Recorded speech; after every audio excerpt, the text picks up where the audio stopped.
Hello, Marvelites! You are watching Marvel live at New York Comic Con 2022, presented by Target. We are here. This is it.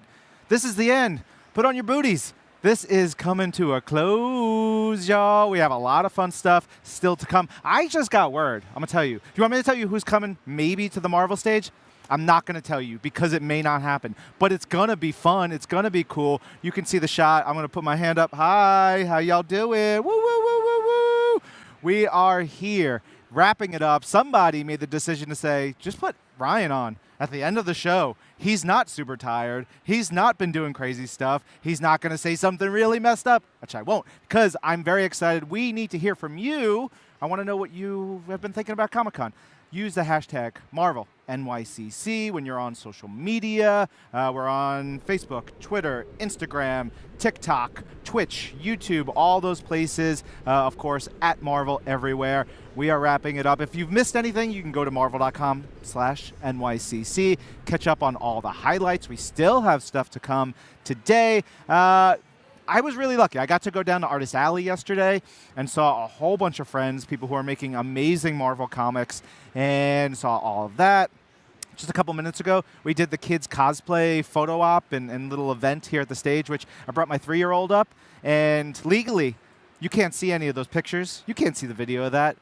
But I have it. I'm going to post it on my social media, at Agent M. Look, I'm just plugging away, everybody. You can't stop me. This is the end of Comic-Con. It's going to be fun. What else have I enjoyed? I've enjoyed the panels. I've enjoyed news. We've got some cool stuff, lots of teases. You are watching Marvel live at New York Comic-Con 2022, presented by Target. There's all kinds of cool stuff. Do you want me to go to Insider yet?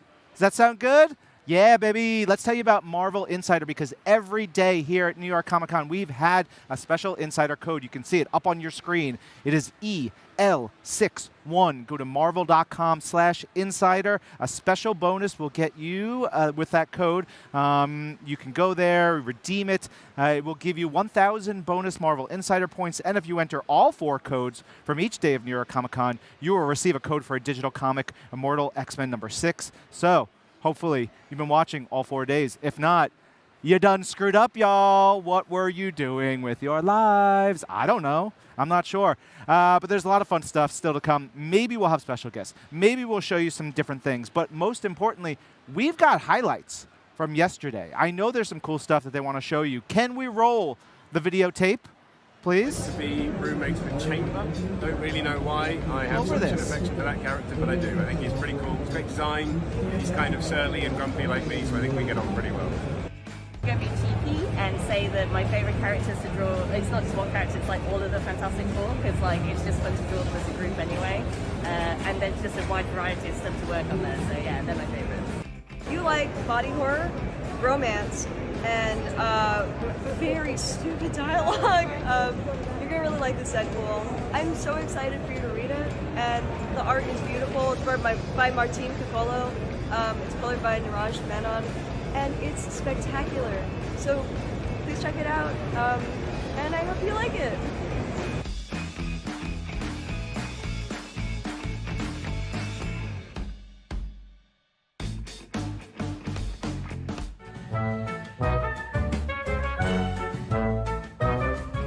This is Ed Wells, writer of Dark Web, and you have to look forward to Spider-Man and the X-Men teaming up against Chasm and Madeline Pryor. Check it out.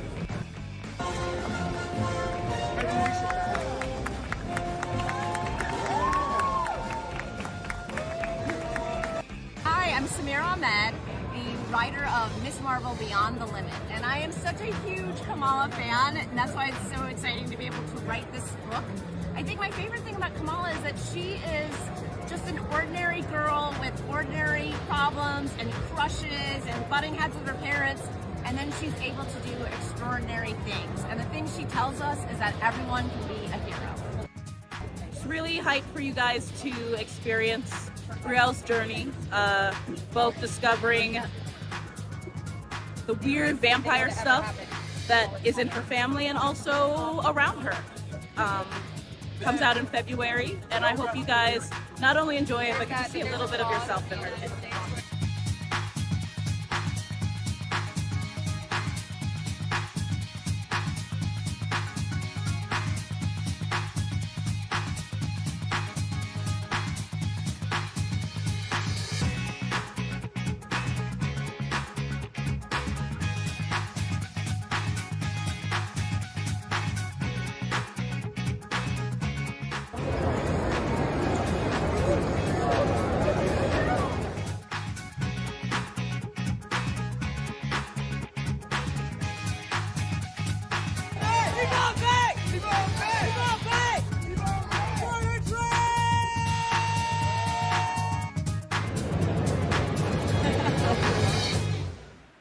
Yes, you saw some great highlights from yesterday. Some really great stuff. Saw from Zeb Wells, notorious horrible person. He has done some terrible things in his life. You have no idea. Actually, that's not true. Zeb is wonderful. I adore him. He's got some really cool stuff coming up. Saw from Danny Lore.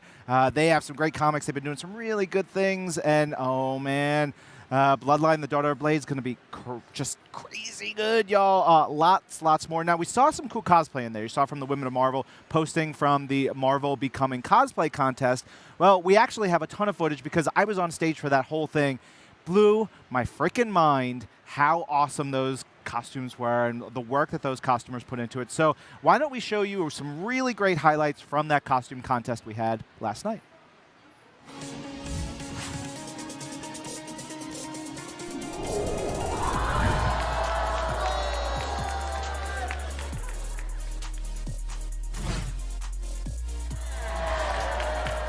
Booth, make some noise! No. It's New York Comic-Con. It is time for the Marvel Becoming Cosplay competition. This is one of the highlights of the con. Make some noise! They were there. I heard it. Well, you are joining us right now at the Marvel booth at New York Comic-Con 2022. Yes. Just in case you need a reminder what I'm year it was. Langston. I'm Ryan. And I'm Angelique. So we have three incredible judges joining us that are going to judge this cosplay competition. First up, let's hear it for pro creator and costumer Mark Schwerin. And I would like to give a round of applause for the incredible writer who has written on Ironheart, Champions, and is coming out with one of my favorites, Monogram Bow Photon. That is Dr. Eve Ewing. Yes. And last but certainly not least, put your hands together for talented designer and cosplayer Lizard Lee. Lizard Lee. So y'all ready to see some amazing Marvel cosplay? Let's get this party started. Yes. Look at Very this good. Moon Knight and Scarlet Scarab. Pose number one. Pose number one. All right, make it good. Pose number two.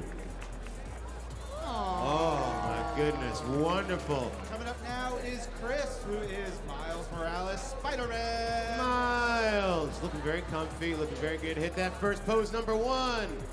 Yeah, awesome. Pose number two.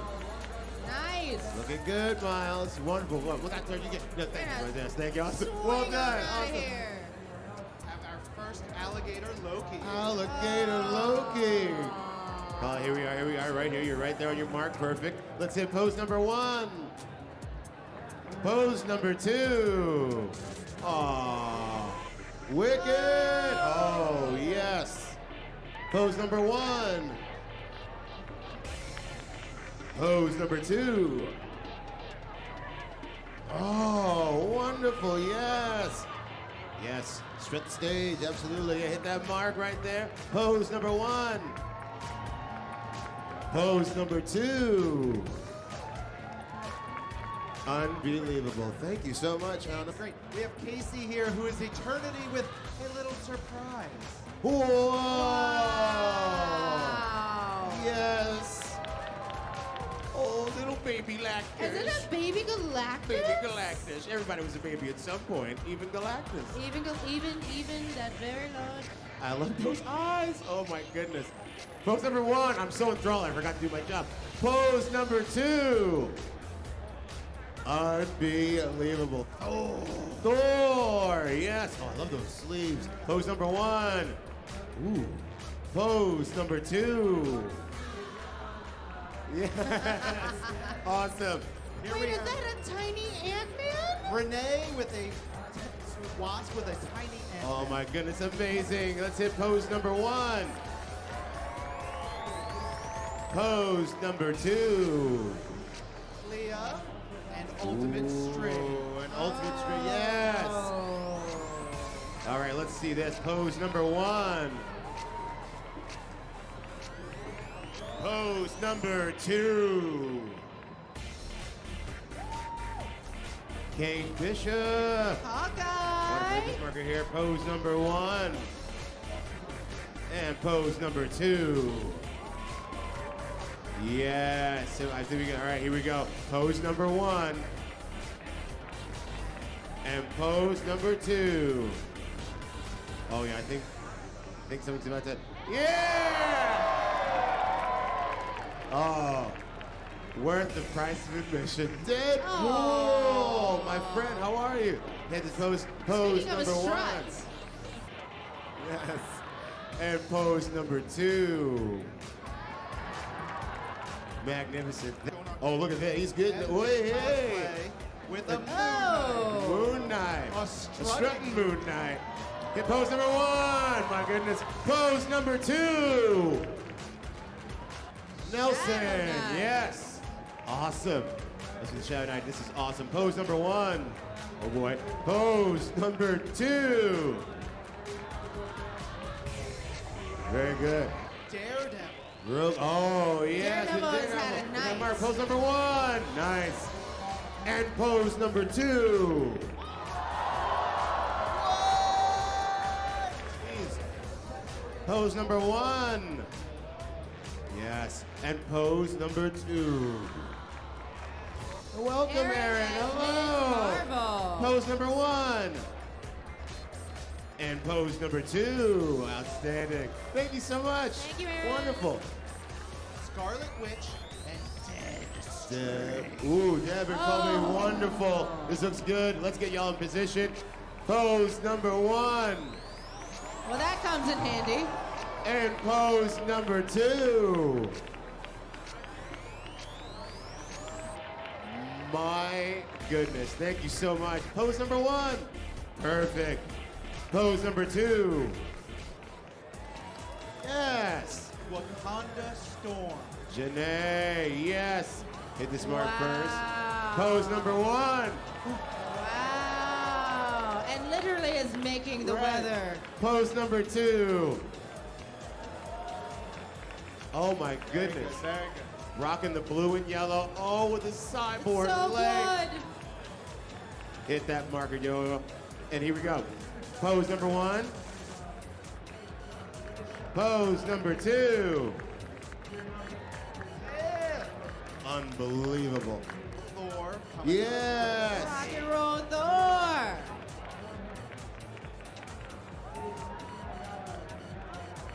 Oh my goodness, Frank, wonderful. Hit that mark, Frank. Here we go. Pose number 1. Pose number 1. Oh. And pose Battleborn, number but still 2. functional. Medieval Doctor Strange. Nice. Oh my goodness, hit that marker. Pose number 1. Ooh. And pose number 2. Fantastic, thank you. Hit that marker. That tail. I also gotta appreciate that Oh Squirrel yeah. Girl. Pose Squirrel number Girl 1. has exactly what I think she would have, which is Rogers the Musical t-shirt on because Yes. she's a true fangirl. Please hit that mark and hit pose number 1. And pose number 2. Yeah, I was about to say, watch out, Angelique. Delta. Get with the tongue. Oh, please take your time. Wait, is Pose the number tongue 1. the tail? Pose number 2. I'm like getting this is fantastic. Oh, Look my at all the goodness. pouches on pouches on pouches. Hit that mark. Pose number 1. And pose number 2. Yeah. Kang the Conqueror. Yes, Kang the Conqueror. It'll help. Oh, the armor on the boots. Please come center stage. Yes. Oh, wait, there you go. You're perfect. All right. Pose number 1. And pose number 2. Magnificent. Thank you. Pose number 1. Pose number 2. Magnificent. Coming up now is Mitch with Spider Hamlet. Spider Hamlet, pose number 1. I love a good pun. Oh, and pose number 2. Oh! Ah! Too soon! All right. No, yes, let the battle cry out. Hit that center spot. Oh, look at Pose this. number 1. And pose number 2. Yelena and Natasha, yes. Hit that center mark. This is so wonderful. Pose number 1. Ooh. She is always Such posing. a poser. Pose number 2.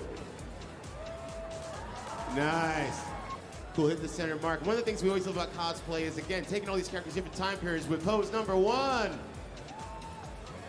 And, ooh, and pose number 2. Oh, yes.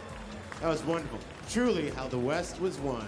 Dr. Doom. Dr. Doom, yes, stomping. Oh, with the across D on the That's good. buckle. Okay, here we go. Step right here. Hit pose number 1. Wow. And pose number 2. Yes. Oh, I think we know was what's about that that. shoot Hit pose bubbles? number 1. And pose number 2. Hey! Amazing. Wonderful. Nicole, yes. Hit the center mark and hit that pose number 1. Yeah, absolutely. And pose number 2. Magnificent. Awesome. Thank you so much. Put that pose number 1. Nice. And pose number 2. Just wondering, is it like, is that? Oh, we got stones. We got. Ah, Hella mixing. Oh yes, this headdress. Yes, welcome Hella. Here we are. Hit pose number 1. And pose number 2. I'm loving the details in the boots, all the way up, matching with the lines. What's up, my man? Oh yes. Oh, hit center, hit center. Oh, with light of eyes. Yes. Pose number 1. And pose number 2. Nice. Oh, wait a minute. Hit that pose number 1. Hit that pose number 2. But whose side is he on? Very good. I mean, Deadpool's on Deadpool's side. Oh my goodness, hit that center mark, of course. Pose number 1. Absolutely. And pose number 2. I love it, that center mark. Pose number 1. Pose number 2. Nice. Wonderful, thank you so much, Bree. Stella, thank you. Stella brought. And Alligator, give it up for Loki, y'all. Pose number 1. And pose number 2. Oh. Alligator down. I mean, Alligator down. Alligators. Honestly, that's what Loki would do to Loki. I love it. I love it. Hey man, we see. Maybe pose number 1. And pose number 2. Aww. We love you too, Spider-Man. We love you too. Always wonder how Yeah, you very keep good. the Oh, tape that from came getting flowing. into Hit that trouble center at mark. at Pose Comic-Con. number 1. And pose number 2. Ooh, show the guns. Show the guns. Yes. Well, Everything's different now. Apocalypse is coming up. This is, I believe, Paul. I believe it's Paul. Paul. And Spudner has changed his Oh name to my Paul. god, that's terrifying. Okay, hit you, sir. Mark, sir. That I don't genuinely. yeah. You take all the time you need, man. Yeah. Pose number 1. And pose number 2. Wow. That is the apocalypse. It inspired me to destroy all mutants! Give me a break. Again, things are different now. Oh my, whoa, boy. Pose number 1. Pose number, doesn't matter. Pose number 2.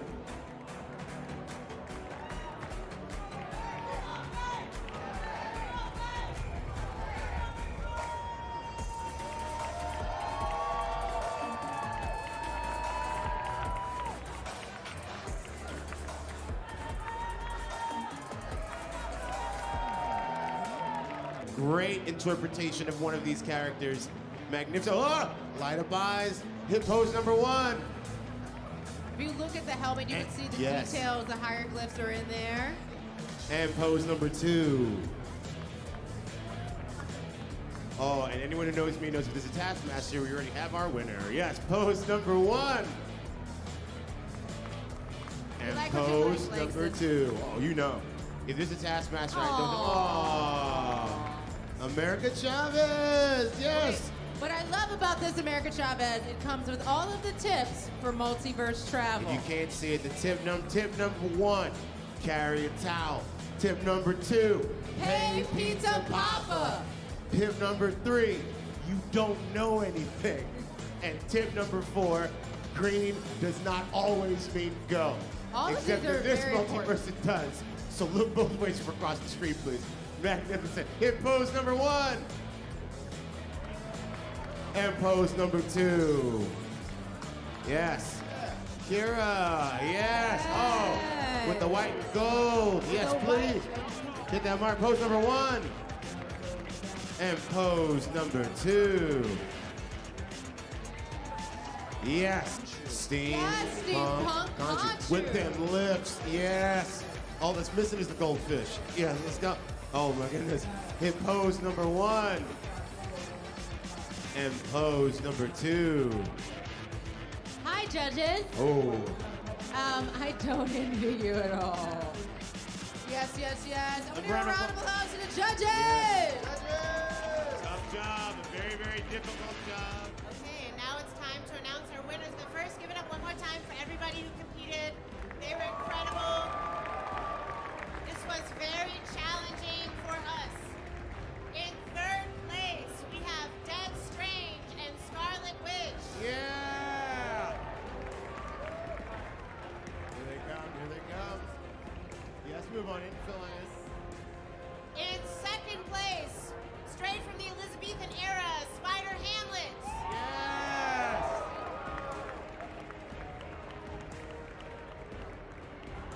And Oh. last but not least, in first place, Floating Head Khonshu. Yeah. Unbelievable. Oh, God. It never gets less unnerving to see a human face come out of the shot.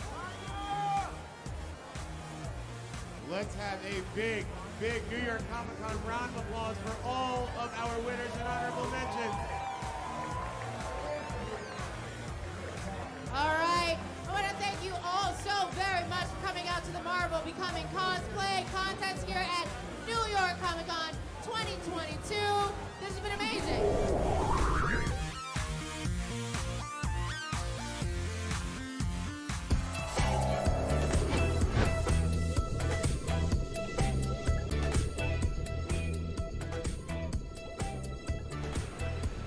Hey, you guys are watching Marvel Live at New York Comic Con 2022, presented by Target, and we are joined by Luciano Vecchio. Hello, Luciano. Hi, how are you? Good, doing great. Very glad you're with us. Now, you've been doing a lot of great comics for us over the last couple of years. Tell us a little bit about how you began working for Marvel.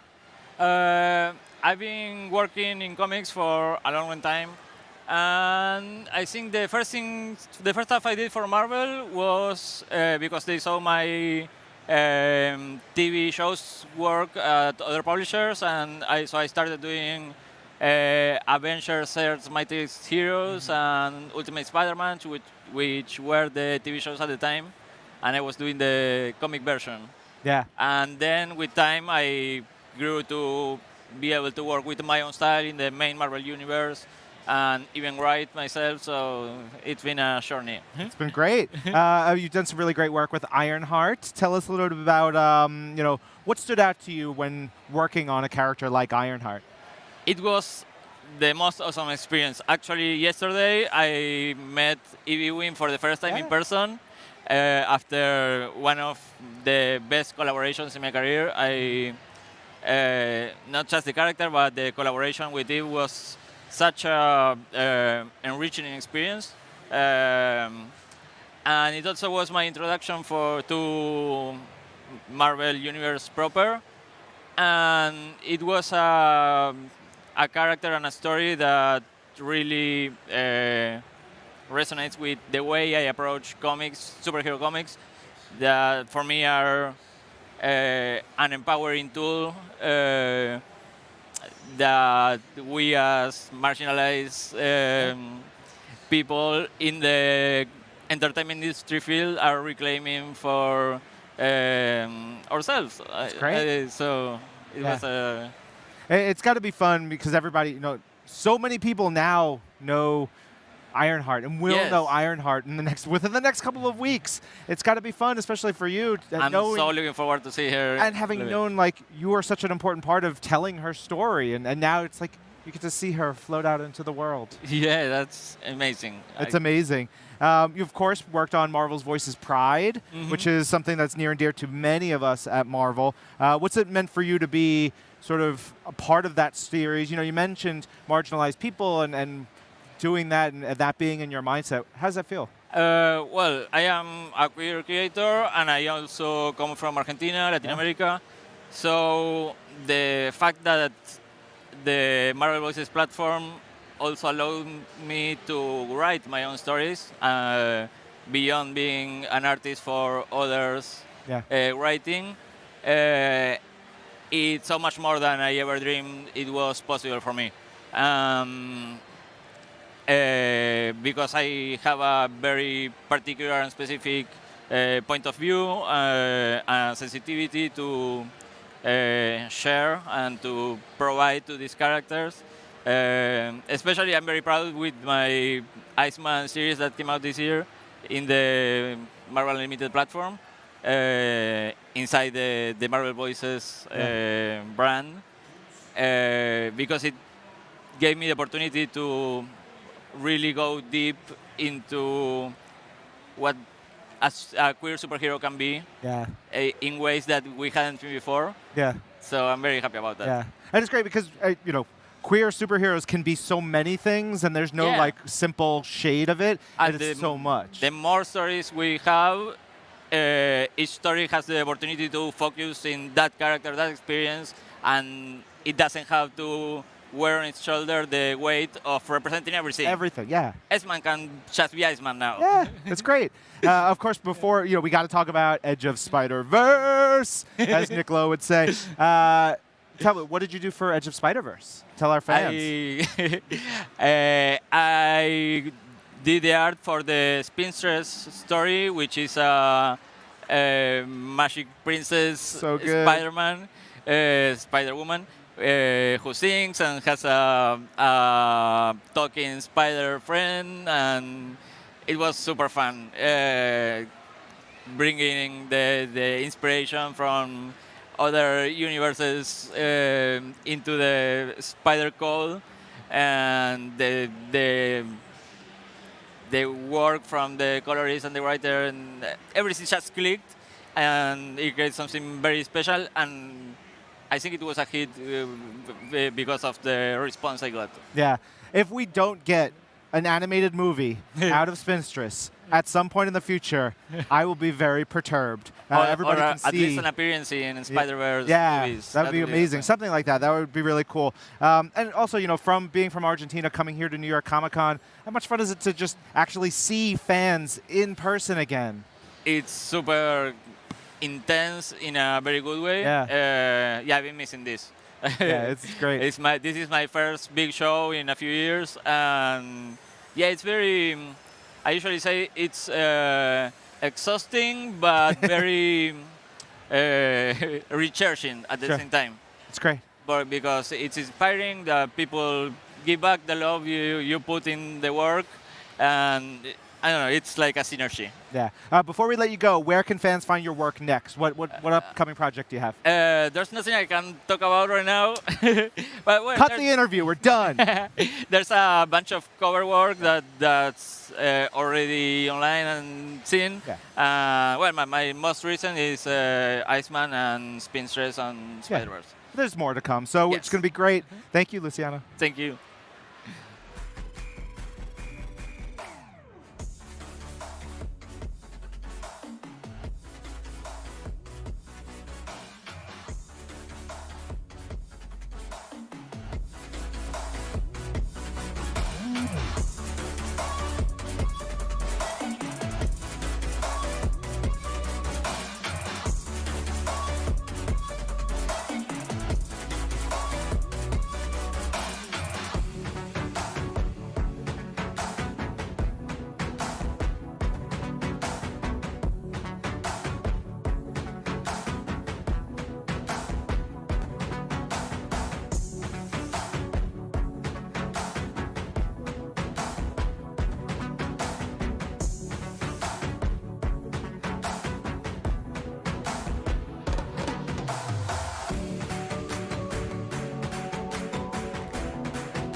And hello, welcome to Marvel Live, presented by Target. I am Mikey Trujillo. Yeah, and like Mikey just bamfed back in to the lounge here, the Marvel Live Lounge presented by Target. I'm Ryan Penagos, aka Agent M, and it's good times. You brought a tablet with mysteries and information. What are we talking about? Well, we're going to talk about the next big thing because Marvel had their Marvel's Next Big Thing panel earlier today, and there was some really, really exciting news. So in this panel, we were treated to a preview of Avengers Assemble, Captain America Cold War, and of course, the Fall of X. In particular, for the dark web, as you can see here, we have C.B. Cebulski, Zeb Wells, Spider editor Nick Lowe, and so many fans who were just terribly excited about what's to come. Yeah. It's pretty cool. I like one of the things that we did was sort of like say, hey, we've got a whole bunch of stuff coming in 2023. We've got big tentpole events, big stuff that is happening across the Marvel Universe, and sort of like saying, hey, we want to share with you our slate. And so they put up a slate. They got to talk about some really neat things. Yeah, it really is. Like, you can see just such top talent. And, you know, Zeb Wells was on the Marvel Live show just the other day. Same with Jed McKay. Like, all these wonderful Marvel artists are so excited about what's coming next. Yeah, Lauren, one of the editors there, she's got some cool details to share with everybody. And Jerry Duggan was on there. They were talking a lot about Dark Web, which we've been talking about Dark Web a lot because it's coming up in December. It's a big honkin' crossover between Spider-Man and the X-Men. Bad guys, clone-y stuff, inferno-y bits. I believe we have a video to share. I can't wait. Let's watch it right now.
Hell yeah. Now, Mikey, web shooter pointed right at your eyes if you had to choose more Spider-Man, more X-Men as a fan. Well, good thing I have two hands that I can choose both of them. I got to go with Spidey, though. Like, okay. I was going to say, you do not get to waffle on this one. You do not get to just but I'm already trying to backtrack Bob. because I think of Spider-Man, but then you start thinking about the 90s X-Men, and that was also pivotal for a lot of people and a lot of lives. So either way you slice it, like, doesn't matter. You're going to come out ahead in this situation. But I'm going to have to go with Spider-Man on this. Okay. Spider-Man is literally, factually, the greatest character in all of fiction. That is a fact. There is no way to slice it on any other way. I'm going to go with the X-Men, though. As much as I love Spidey, and I really, really, truly do, just X-Men has been part of my DNA for a little bit longer, and I love it all, like you say. But we're talking about X-Men. One of the other things they talked about at that panel was Sins of Sinister. I know. It's going to be an amazing giant-sized one-shot that's going to be coming out in January, so not too far away when you think about it, right? Yeah, it's very soon. And then, like, this sprawling kind of, like, epic, but it's kind of well-contained as well. And the idea of, like, the title right there, The Sins of Sinister. What does it tell you on your fancy tablet? Yeah, so as you can see, we can take a look at it. Absolutely.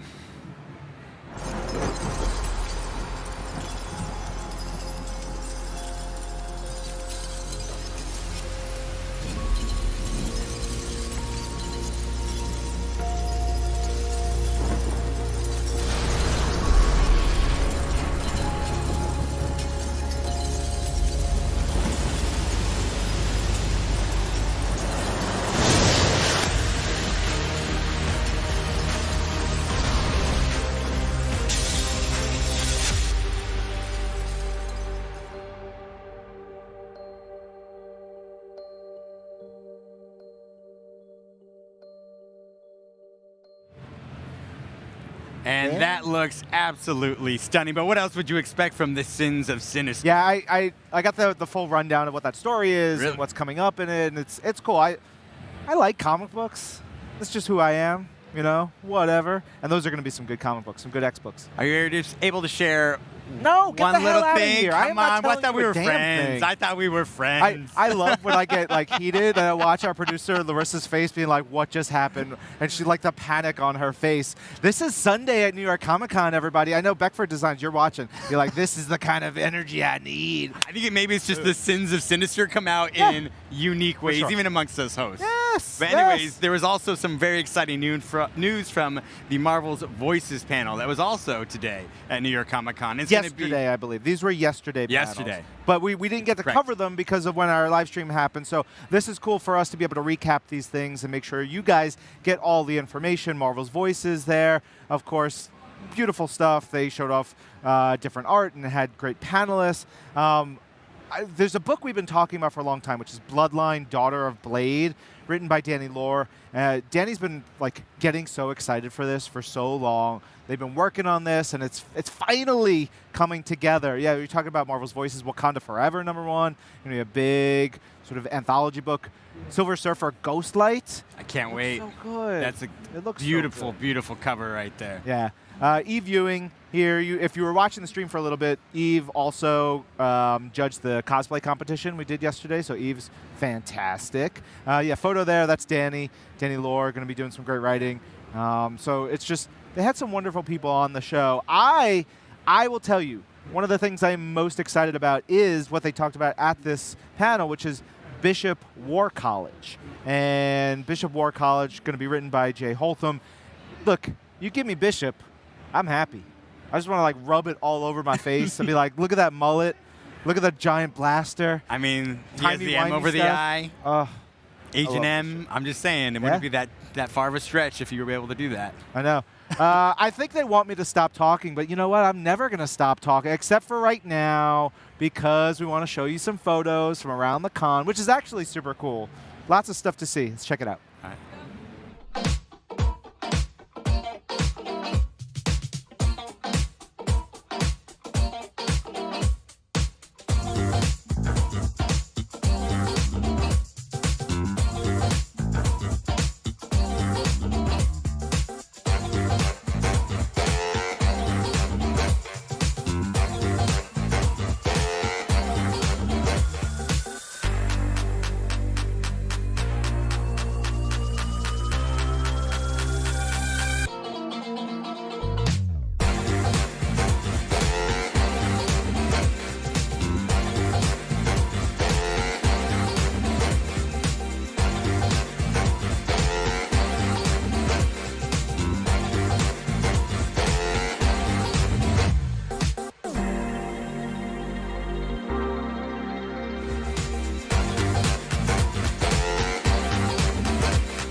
Jordan. I'm from Buffalo, New York. Here my first time at New York City Comic Con at the greatest booth in the whole entire world, the Marvel booth, representing the What If cosplay for What If T'Challa with Star-Lord, because representation matters. Showing you guys show love for Star-Lord, but also show love for the greatness of Chadwick Boseman. That's why I decided to cosplay as him today. Hello, this is my first time at Comic Con. I'm here with my son, Tristan. I'd like to give a shout out to my mom and to all my friends on Facebook and Instagram. here I am. This is my mom's first Comic-Con. I'm so excited to bring her here today, and it's a fun mother-son cosplay duo. Yeah, it's awesome. It's great to see a whole bunch of Spider-Man. I've taken a lot of Spider-Man pictures. Somehow I'm like a celebrity here.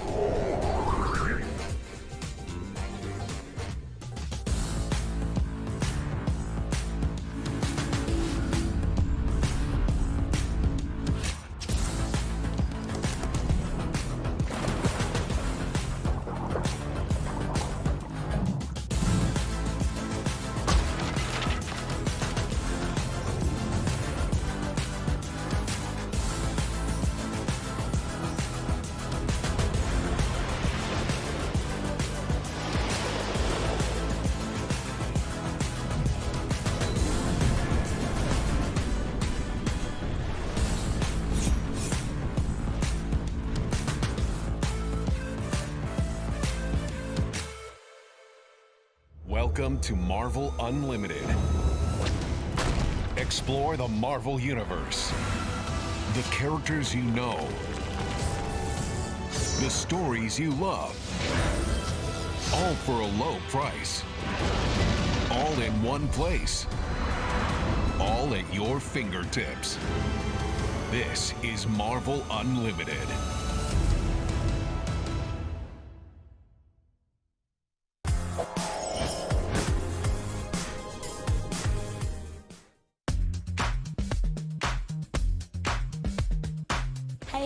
I'm Ray, your woman on the street today at the lovely New York Comic Con. And since we are in the city of New York, it only makes sense to ask our fans, what is your favorite Marvel New York City location? I gotta go find some fans to find out. What is your favorite Marvel superhero New York City location? It's gotta be the Avengers Tower. Ooh, Avengers Tower. You trudged through Midtown for that. Yes. So I'm a Brooklyn girl at heart.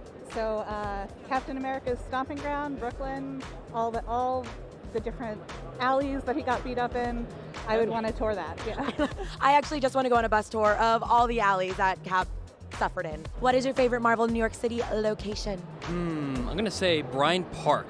Bryant Park. Yeah. I'd have to say the Sanctum Sanctorum. Yeah, Bleecker Street down in Soho. Oh, that would be a tough one. It would be the Baxter Building.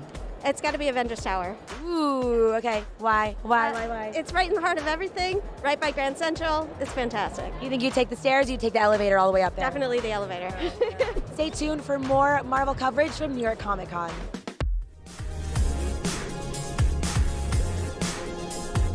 What's up, everybody? It's Langston, and I'm not alone. I am joined by incredible, studs, if I may say so. Oh, look at these good-looking folks. Thank the you. Incredible Jackson Lanzick and Colin Kelly, the masterminds behind Captain America. All things Captain America, really, from Marvel right now. Certainly half the things for Captain America. Captain America, Sentinel of Liberty, which is the Steve Rogers half of the Captain America run right now. Tochi Onyibochi's on the other side of that with Symbol of Truth. But we're sort of working together as like a three-part highline on this book to make it happen. So just imagine Tochi's also here. Yes, he's here. He's here in spirit. Tochi. Yeah, the Phantom Tochi. Ooh, I like that. That's your next book. The Phantom Tochi. Yeah. So I got to ask y'all first, what's it been like being at New York Comic Con?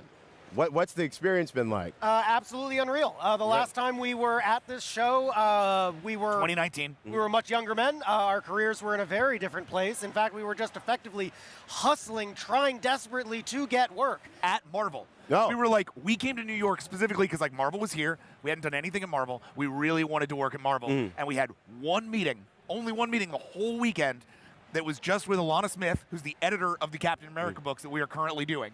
She sat down with us, and within about 5 minutes of meeting us, looked at us and said, I think you guys would be really good at Steve. And we were like, you mean Rogers? Yeah. And she was like, yeah. And I was like, well, that's not available. She was like, no, it's not, but maybe someday. Yeah. And now 3 years later, we're back at New York Comic Con promoting Captain America: Sentinel of Liberty that we're doing with Alana. So this show really is actually the origin of our Captain America run, and now the fulfillment of it.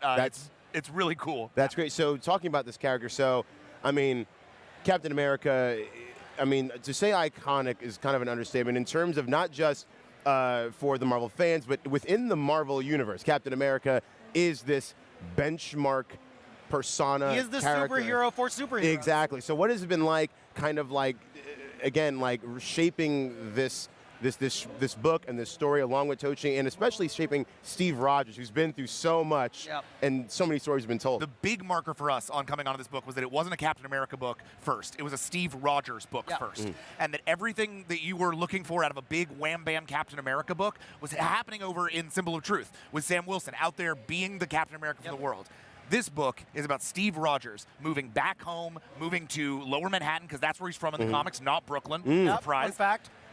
Moving back to Lower Manhattan, to the little tenement building that he grew up in, and just having neighbors again, having a normal life, going to art classes at the local Yeah, you have community to go to college. community college and learn how to do digital art. But imagine you're jacked, young, handsome, a super soldier grandpa. Exactly. He has a lot of problems with the pressure on the stylus. Of He's just so course. damn strong. Just silences through pads. Honestly, absolutely. And that was the whole thing, is learning how does Steve Rogers have neighbors? How does Steve Rogers have friends? How does Steve Rogers go day to day? How does he inspire people in his everyday life, right? And then, once we had that stuff established, then we could start to actually look at that iconic part of it, the icon, that symbol on that shield right next to you, and say, what does that symbol actually mean? What does it mean to Steve? What does it mean to the world? And then what does it actually mean in history? What does it mean from its origins? What can we reveal about the shield that can make Steve have to rethink all of that and start to reincorporate that iconography and re-understand his own ability to be iconic? So it was kind of about stripping out that he's an icon part of it so that we had room to, because otherwise we'd be way too intimidated, to like tell a story about a man. Tell a story about a human being going through something, and then reassemble the myth around him. Yeah. Nice. So another thing, I again, because this character it's so fun, because there's always like this espionage, and there is this connection to the greater world. So what is it like? Again, like you said, seeing Steve as a person. What is it like then taking that person that has had all that development?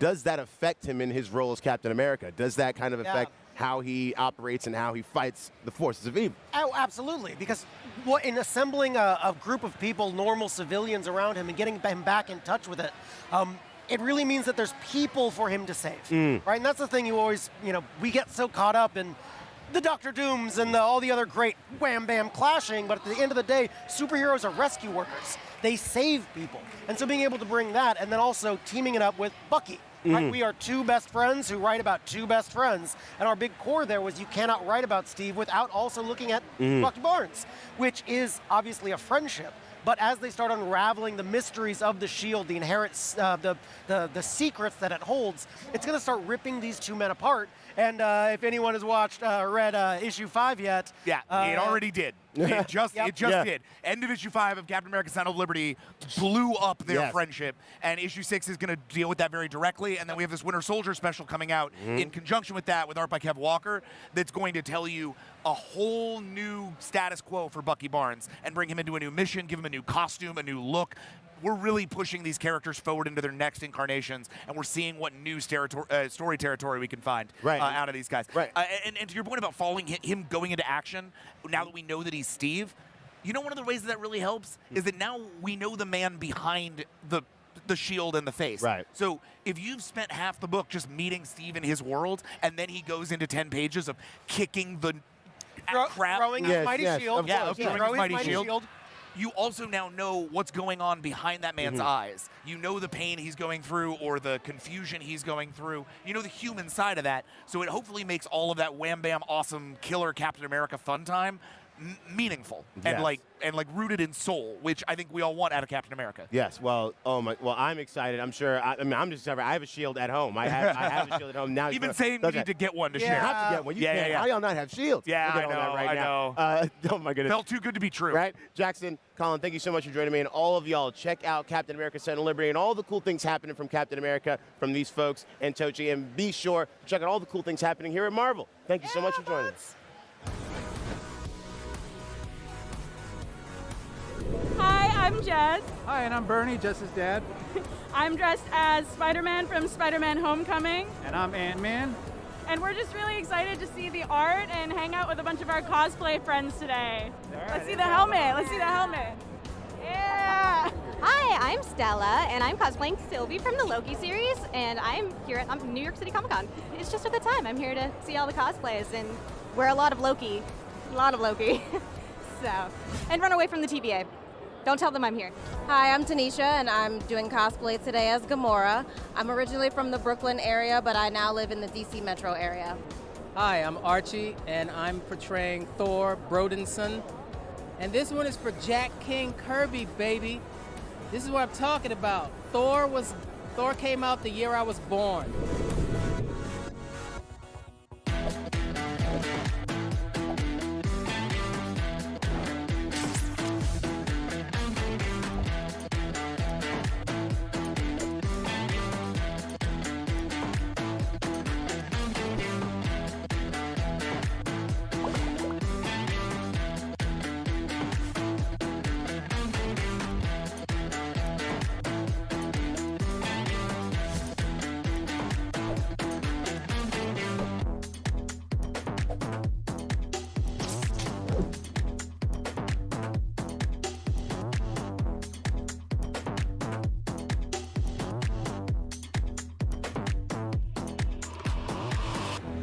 Now, Mikey, we just saw some fan blasts, right? Those like where the fans get to talk about their favorite things at the con.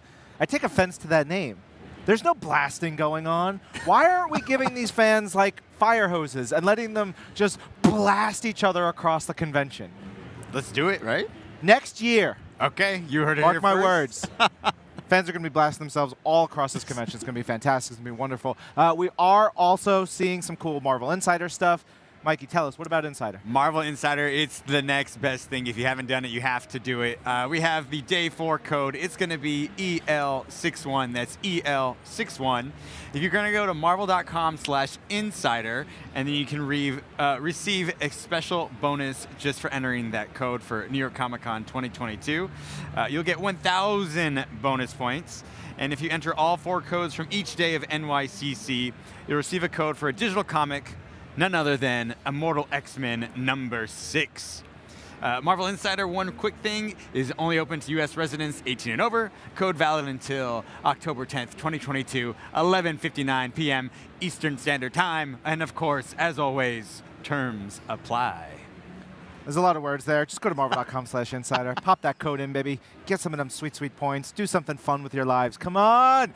This is it. We're 1 hour left at Comic-Con. Unfortunately, that 1 hour will be without me. I've got to go. My daughter, 3 years old, is currently down there tying and untying the shoes of Ray, one of our hosts, who hopefully will not trip coming up the stairs because my daughter has taken her shoes off. But it's great. I just want to say thanks, everybody, for watching. And most importantly, it's been super fun. This is the first convention back for me. Seeing all the fans, seeing you guys tweeting us and sending comments and all that stuff about watching us here or being here on the floor. It's great. It's really important for us to be back. Yeah. It feels really good. Ryan, it's been a pleasure having you here. But of course, it's been great.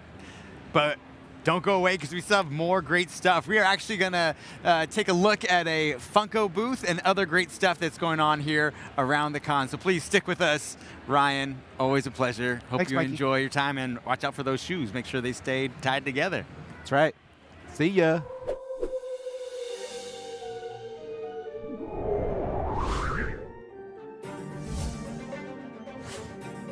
Hi, I'm Angelique Roche here with Marvel, and we are at the Funko booth at New York Comic Con with the Director of Social Media at Funko, Ashley Anderson. Hi, welcome guys. What do you think of Frightmare on Fun Street here? It is the best thing I've ever seen, and I'm having the most time. It's frightfully good. That's right. So one of the cool things, every single Comic-Con, there are Funko exclusives, and you've got some amazing Marvel Funko exclusives this year. Tell me about what we're seeing in front of us right now. So with each event, we try and curate it a little bit to obviously we're in New York, so hence, Statue of Liberty. So we want to make sure we're kind of on theme with the city and the brand and all that good stuff. But, wanting to make sure also we're, in the moment, brand new Groot that come out, a little series, so that kind of thing. So got some great stuff, super excited for the 3-liter soda. Pretty new for us, which is super exciting. It's very large for your collection, so make sure you have the space. I mean, it is Juggernaut. He is a big boy. One of the cool things about Funko is that it's expanded so much over the years, right? For those of us who've been collecting Funko for a while, like we're used to the pops, but talk to us a little bit about the soda pops. And, you know, you've got some chases this year for our real Funko fans. Yes, we do. So all this soda, similar to what we do with Pop every once in a while. So 1 out of every 6 will have, you know, a chase component. So something a little bit different. Juggernaut, for example, his chase has a cracked helmet.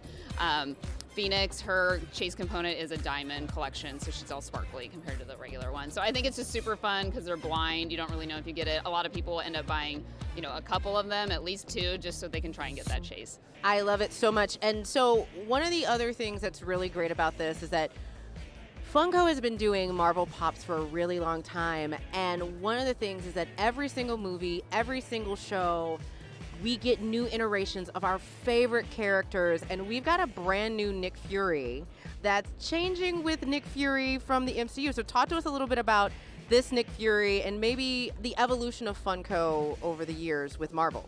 Yeah, so this is super cool.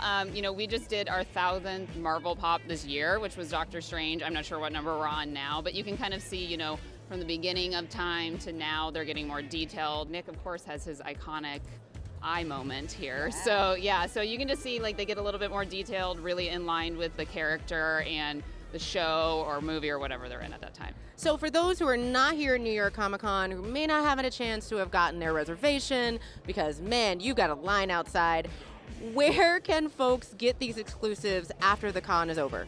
So if you're not able to attend the con, we know that not everyone can. You can go to our blog, funko.com/blog. Everything you need to know about New York Comic Con, you can see where the shared retailer exclusives are, so you can go to their website and pick them up there. So some of these are shared with other retailers, could be funko.com, so check it out. I love it, and thank you so much, Ashley. Have a frightfully good Comic Con. Thank you so much.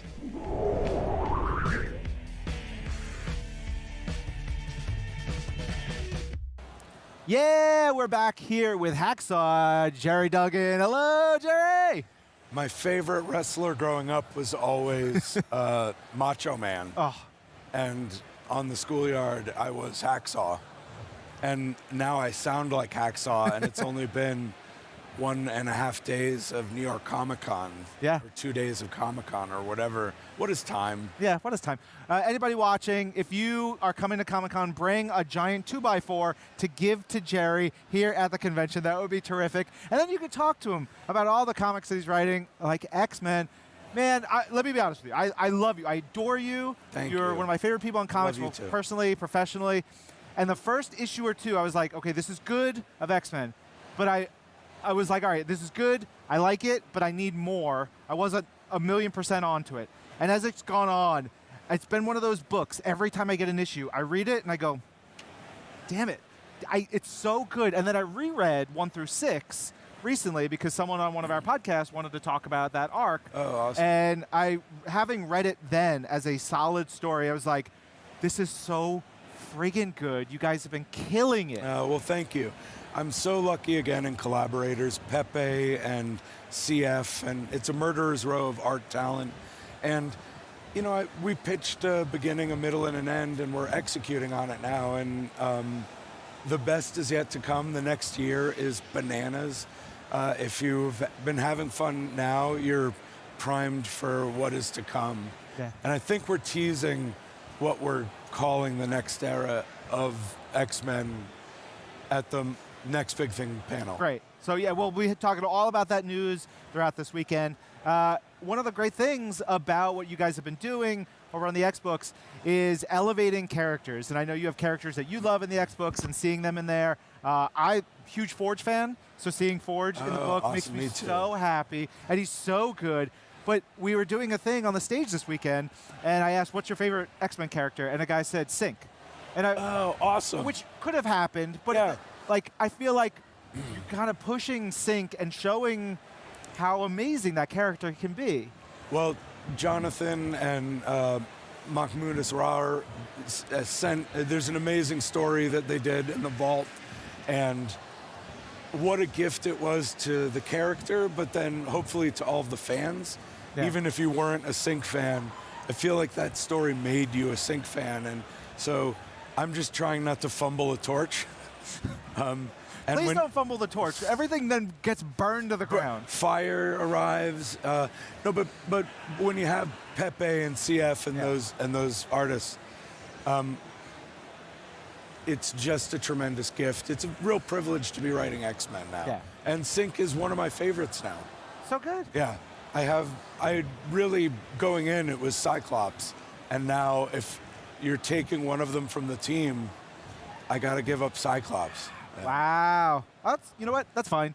He'll find another team. He'll lead something. I've actually, because of your books and other books, Cyclops has been really great the last couple of years. Also, I want to make sure we talk about Invincible Iron Man, Yes. which is very exciting, brand new series. Tell us a little bit about it. I didn't know that I would have an opportunity to write Iron Man ever, and the stars aligned. It's the 60th anniversary next year. The Cantwell run and his collaborators did such a wonderful job with him. I'm inheriting a ground level Iron Man, and I don't know how to build complicated things. I like Lego sets with instructions, because when you are doing what we do for a living and making stories that don't have instructions, that sort of is very enjoyable to let your brain make a Lego or something. But I thought, what's the thing that I could have Tony build that I do know how to make? And so I pitched the idea that he'd be writing his autobiography over the course of the run. And that was a big buy, because what it will do for us, hopefully, is we'll have a lot of stories in the present, and then we'll be able to go and flash back to one of the great things about Iron Man is you love the gadgets, you love the toys, you love the different armors. So the first one up is the Silver Centurion armor, always one of my favorites. I was a huge fan of Armor Wars. It allows us to honestly use some of the tricks that we were deploying on Deadpool, where we did flashback inventory issues. These are not gags. These are more untold stories of Iron Man. Huge Iron Man fan, so for me, a privilege to have a really wonderful solo character and the best superhero team in comics. Yeah. But what other supporting characters or villains can you tease out at this point? I know we're a little bit away from it. Rhodey, for sure, as War Machine. Riri has a really cool part in it that I can't talk about because it will spoil what comes before me. Ooh. And a really brand new, terrifying villain. We have to be really good to our villains. The better we are to our villains, the better the story is. And what we hope is that this is a great Tony Stark villain and a great Iron Man villain, all in one. Very cool. Looking forward to that. One request for it. In Armor Wars, Rhodey brings a whole bunch of blood onto a helicopter, just in case, and then they stuff it in an armor to fool people. Can you please have an Iron Man armor explode with blood all over people? Yes. Yes. All right, guys. Expect lots of blood in Invincible Iron Man. Thanks to Jerry Duggan. Thanks, Jerry. Thanks, bud.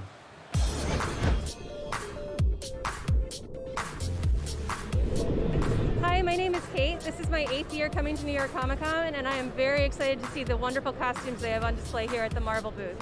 Hi, my name is Karen. I have traveled from Pittsburgh, PA. This is my 4th New York City Comic Con, and I am looking forward to later on. We're going to have a meetup with a bunch of our friends who are also Peggy Carters and Jarvises in the crew. So shout out to the Agent Carter cosplay group and all to Marvel for all the love that they've given the character recently.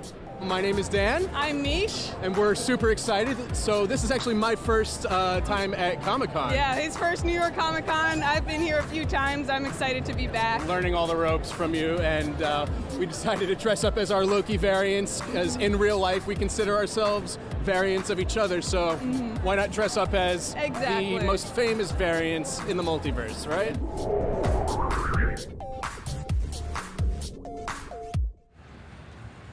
Hey, what's up, y'all? Welcome back to the Marvel Live Lounge presented by Target. I'm Langston. I'm Ray. And I'm Mikey. And we're new hosts. Ray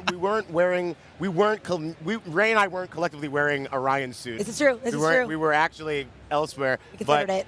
How are you? This is the first time I've actually gotten to be with both with of Mikey too. the newest members of the Clique. They were on the splash page. you. Of Mark. So Were we? I mean, you're like the two members. Like, gonna you look turn later. the comic and you're like in the doorway, like need a hand, and it's like, and you're both there. So I want to ask you guys. Well, first, before we talk to you, let's talk to our friends out who are on social as we speak. We are streaming on YouTube, on Twitch, on Twitter, on Facebook. We have social updates on Instagram. And if you've been following along with us this whole week, you know that you can find us at the hashtag Marvel NYCC. You can find us on all of our platforms at Marvel. Unfortunately, today's our last day, but join us through the next few hours. And for all the updates from the con, make sure you go to marvel.com/NYCC to make sure you read up on everything that has happened from Thursday, and it's been a lot. It has been a lot. Yeah, so speaking of it being a lot, what has been some of your funnest things that you've experienced this Okay, I feel like a kid in a candy store. I mean, ever since day one, I've been overly excited, and thank you all for bearing with me this weekend as I already came in with my voice loss, but it's just gotten doubly worse because every time I see any of my favorite creators, I'm like, I have to talk to you for the next 2 hours. I bought so many commissions. I've gotten so many signed books. I got an amazing, Saint of Stan Lee today, and it just says on the bottom, Excelsior.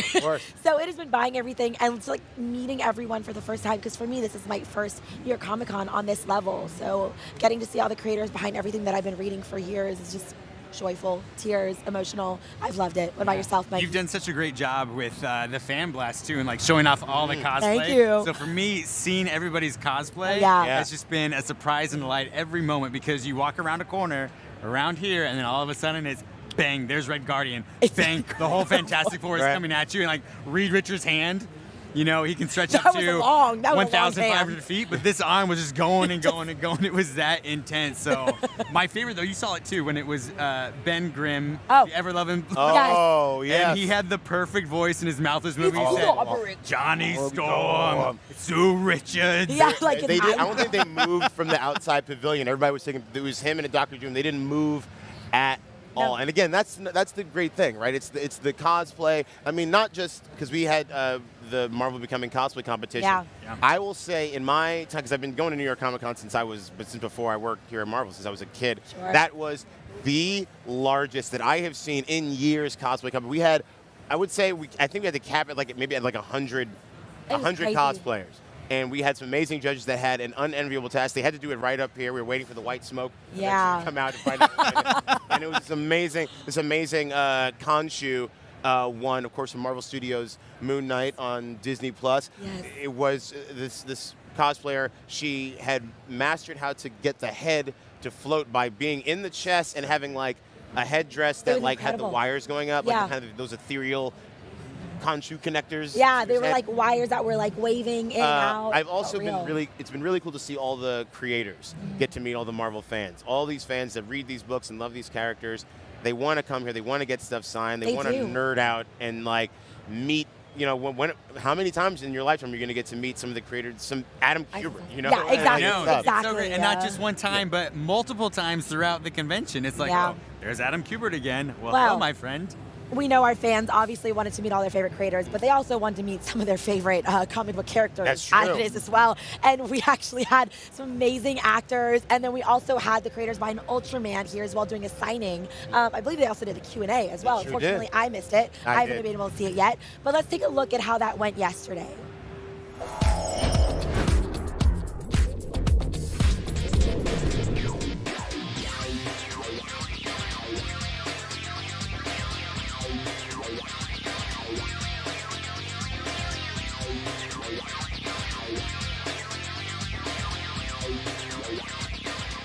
It is time for something really cool you do not want to miss. We're talking Ultraman, everybody.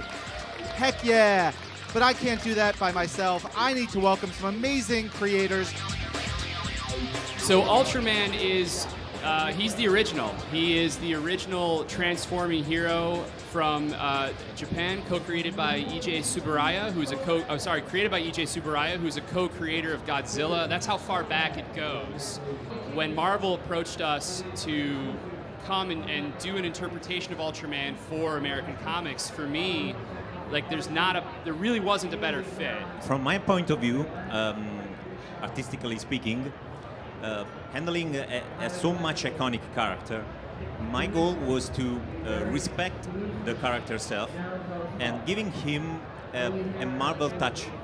It means playing with poses, dynamic poses, the layout of the page, the flow of the narrative, and most important, playing with the scale. This is the most important things, handling a character as Ultraman, because I wanted the reader feeling as I felt viewing the first episode of Ultraman. そうですね、仕事として、一番印象的だったのは、それこそネットフリックスの映像化っていうのがやっぱり一番印象的で、それで日本の漫画を我々描いてるんですが、ネットフリックスによってこう全世界に発信されることによって皆さんが知っていただけるっていうのは大変嬉しく思っています。So one of the impression work that was working with the Netflix, because the Netflix is broadcasting worldwide, and also streaming worldwide, and by streaming Netflix, the Japanese manga will be aware to the worldwide, and that is most impression work. One of the things that's been the most exciting for Matt Groom and myself, who is my co-writer, was that from the first day we started talking to Tom Brevoort and C.B. Cebulski about this project, we came in with a pitch that was very thorough and extensive. And that pitch carried through multiple miniseries, introducing everything from Ultra Q to Ultra 7 to some of the characters that are in Ultra 7 right now, like our interpretation of Jack, as well as reframing the central metaphor of kaiju. We wanted to put that through the year 2020 Marvel Universe lens, and the way that we tend to push problems down the curb to future generations and how that can come back to bite us. Ultra 7 is one of the culmination points of that story. Shimizu and Shimaguchi, you've worked on Marvel Comics before, of course. Can you tell us how Avengers Tech On came together?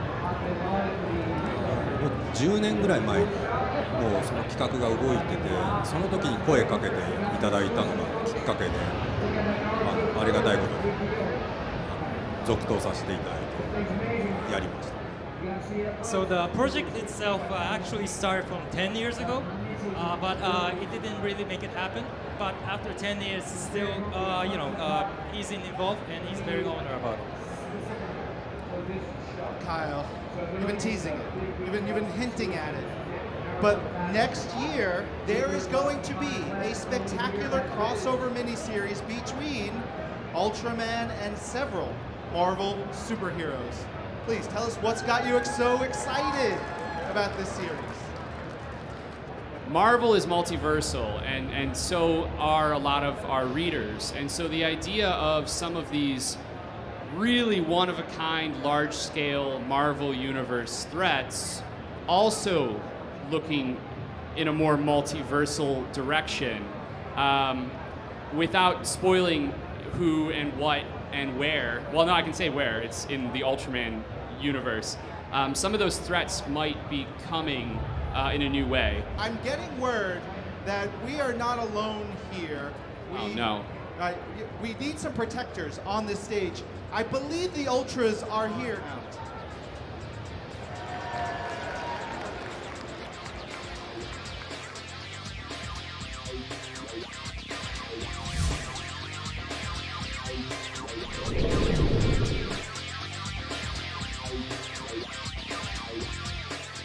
Hello and welcome back. We are live here with Peach Momoko, legendary artist and writer. Peach, thank you so much for being here. How are you? Good. Doing really well? ありがとうございます。はい、いいです。調子。はい。ありがとうございます。So she's doing well. Thank you very much. Yeah, it's our pleasure to have you here. So we'd like to know, all the fans, they are very excited. They are wondering, how did you get your start working with Marvel? きっかけはコミコンをたくさん行ってて、で、コミコンをたくさん行ってる中でアメコミというものを知って、でやり続けていたら Peach was going to attending many Comic-Cons. Oh. Many Comic-Cons, and as she was attending, she started to learn more about American comics, Marvel, all kind of superhero stuff. And as she attended many Comic-Cons, she just got contacted by CB. Oh wow, that's a great. CB is one of the best. アディさんが紹介してくれたんだよね。 So Adi Granov was the one that introduced CB to Peach. Perfect. That's wonderful. We love Adi as well. You're such fantastic artists. So you're here. You have done Demon Wars that's coming out. You did Demon Days, and your style has been known by fans as the Momokoverse. For those who don't know what that is, how would you describe the Momokoverse? でもお話や絵を見ればわかるのかなって思います。わからない。うまく伝えられなくてすみません。なんかはい。So that's a very 自 difficult. 分でもよくわかんないから。うん。 So that's a very difficult question. Peach doesn't really know how to answer it. She herself doesn't know what the difference with her style is, what she's doing differently with everyone else. She doesn't really know it as well. So all she can say is, if you can just look at her art, read Demon Days or Demon Wars, she just hoped that people will enjoy it. Yeah, absolutely. And they absolutely do enjoy it. Your work is phenomenal. We were talking about it before. Some of the covers that you have done are just exquisite. And you can tell that you have such a passion for those things. So when it comes to the storylines, how do you decide which storylines you're going to work with? 脚本を書くんではなくて、まずビジュアルを書いてから、そのカットというかビジュアルをまず書いてからお話を練り込んでいってるので、お話を書いてから絵を描くというより絵を描きながら流れで描いてます。 So when Peach writes her story, the storyline, she doesn't write it and then draws it. She actually will just draw her like a couple scenes that she gets excited about, and then from that scene, she starts to branch out and create a story. So instead of story to writing to artwork, Peach's style method is art to writing. Mm-hmm. That's incredible. It's cool that you can do, such a fluid creative process for you and that you have the talents to do both. That's really special. What does it mean to her to bring her unique style and unique vision to Marvel and the Demon War comics? 日本とマーベルの融合です。意味難しい。わかんない。はい。融合です。So it's just for her. It's a collaboration of Japan and Marvel, and just for her, it's simply just that. It's very difficult to really explain it for her, but just Japan and Marvel. Mm-hmm.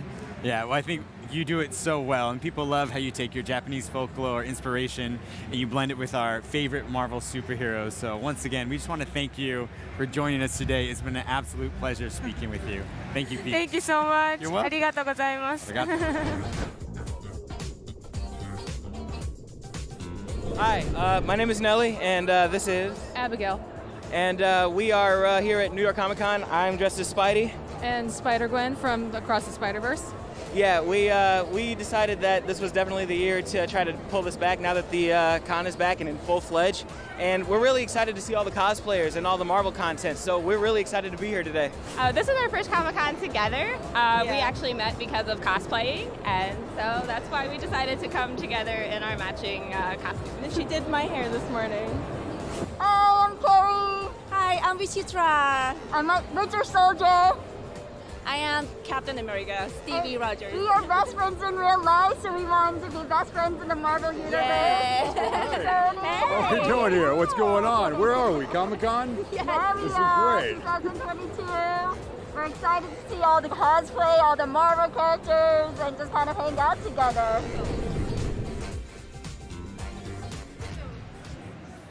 I was talking to those fans earlier today, and my goodness, it was so much fun just to see all these people connecting and dressing up with their friends and coming as couple cosplays.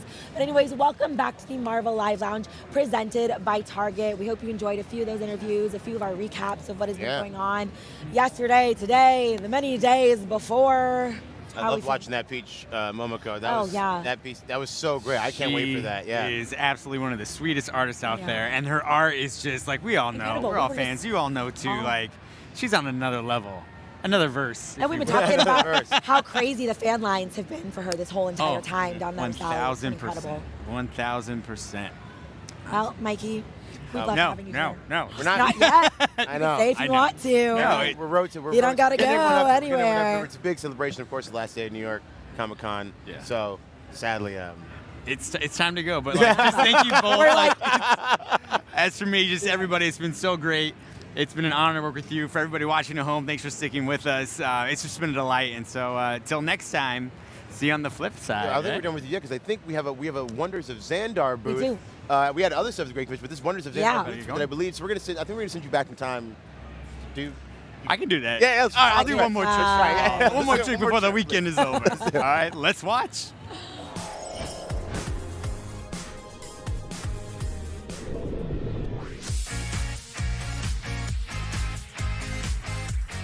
Hello, I am Mikey, and I'm here with the iridescent 2022-2023 Walt Disney World Ambassador, Allie Mannion. Allie, how are you?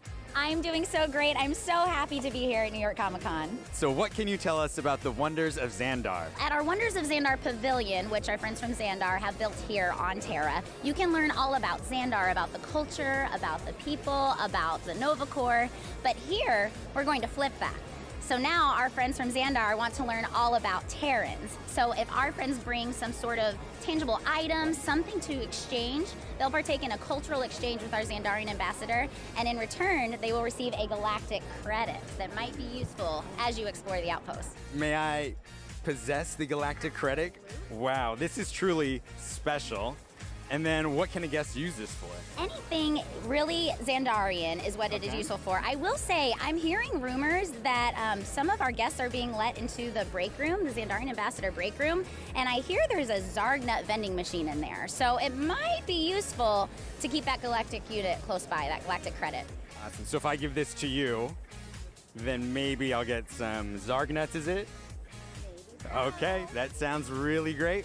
Thank you for joining us, Allie, as always. And thank you as well.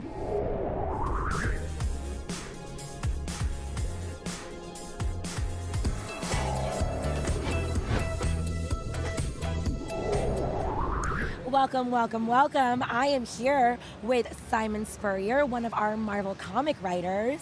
Very nice to be here. Just got in. Yeah, well, yeah. Slightly broken. Apologies for waffle. I mean, I waffle at the best of times, but when I'm jet lagged and Waffle's a hungover. new word I gotta inject into my vocabulary. Chuntering on. Oh, You can do that one, isn't chuntering it? on. I get very British when I'm tired.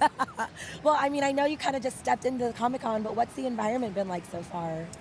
It's wonderful. I mean, it's always a treat coming to New York. It's always a treat coming into the show. Yeah. It's funny. Somebody was saying the other day, like, I love going to the San Diego show and I love coming here, but they're so different because you go to the San Diego show and it's like the whole city has been taken over by the convention. That's great. You feel like the whole city is there. You come to the New York show and it's like the rest of the city barely notices. Life is going on. That's wonderful too, because you can come and do the hardcore geek and then you can go out and just do New York. That's wonderful. I love it. You get to 11th Avenue and suddenly everyone's in costume. And you're like, Doctor and Strange? Like taxi drivers arching eyebrows. What the hell is, it's We're comic. swinging from buildings off to the Javits Center. Yeah. No, it's a treat. And it's like, it's been 3 years since I was at this show for obvious incredible. reasons. Yeah. And it's like the smell of popcorn, the sound of all the announcements, and it's bang, straight back there. It's like I was never away. It's really cool to be back. So obviously we've been lucky to have you for quite a few years now, but you had just an extensive career before that. We were just talking about the fact that you were an art director for the BBC Yes, before this. I was. I believe you were a cook as well. Yeah, of all sorts. I did. So I kind of, I always wanted to be a writer, but I went into prose before anything else. So I used to write novels. I've got several crime novels under my belt, and then did a bunch of art directing and realized that involved actually dealing with other human beings, Fair, which isn't fair. it's not my forte. had a couple of like really genuinely humiliating experiences because I was like early 20s dealing with these extremely experienced 50-something props guys who don't like being told what to do even by somebody their age, let alone this arrogant little guy in his 20s. And they made my life a living hell, rightly so. And I was like, well, you know what? The one thing that I am good at, that I can control, there's no need for any interaction, is to write. So that's when I started getting into it more, became professional. I came to comics quite late in life. I didn't discover comics until I was about 16 or 17. And then I was like, oh, actually, they're considerably more than I thought. And then 2000 AD, working towards the American market, got my first gig with Marvel, and just sort of never looked back. You know? I love that. I mean, it's when you first realize what a deeper story there is to comics. There's so much human emotion that goes into it, and we always talk about that with Marvel, especially Stan Lee introducing the idea that there's like a morally gray aspect to every character, right? They struggle with human values, and I think when you're a writer, it's so exciting to do it in so that. fertile.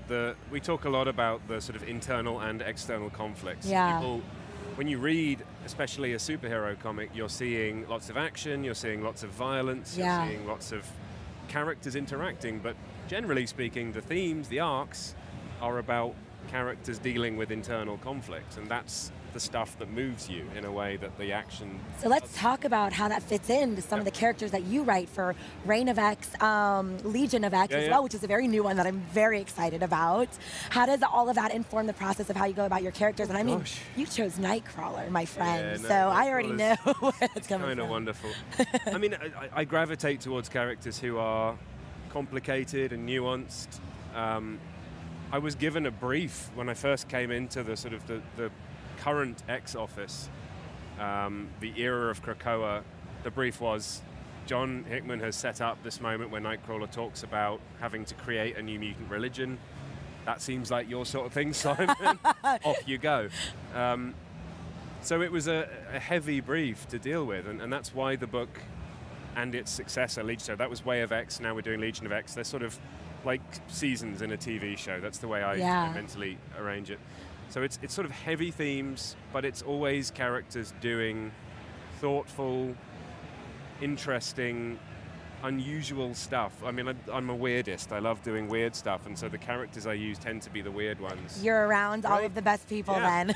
It's just much more interesting than people who are simple, you know. We're all complicated, flawed human beings, and if we want to move our readers and provide an entertainment experience which is more than just punching, which punching's great. I like seeing punching in a comic book. But punch with reason. Yeah, punch with heart, punch with emotion.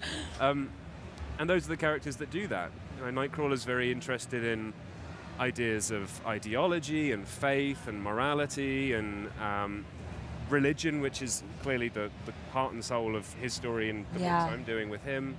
Legion, David Haller is a character that I have a history with. So many years ago I wrote a series called X-Men Legacy, which the idea there was that the mutant metaphor has been used for all sorts of things. You know this.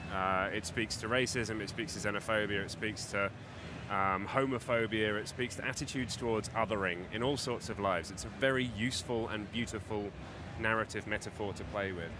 In X-Men Legacy, I used the mutant metaphor as a way of talking about mental health, depression specifically, but just anybody who struggles with their own mentality, and that's something that I know about myself. You know, I've always had issues with that, so it felt like a very important story, and I still can't come to a show like this without somebody coming up to me, often in tears, and saying, "Si, that story gave me the strength to go on, or allowed me to resolve an issue," whatever it is. People tell me amazing story, and of course, it's not me that did that, it was them that did that. But to be able to have played a role in catalyzing whatever positive outcomes they have had in their lives through the medium of superheroes. Absolutely. Like, don't you dare tell me that these aren't profoundly important archetypal characters who can change people's lives, because they can.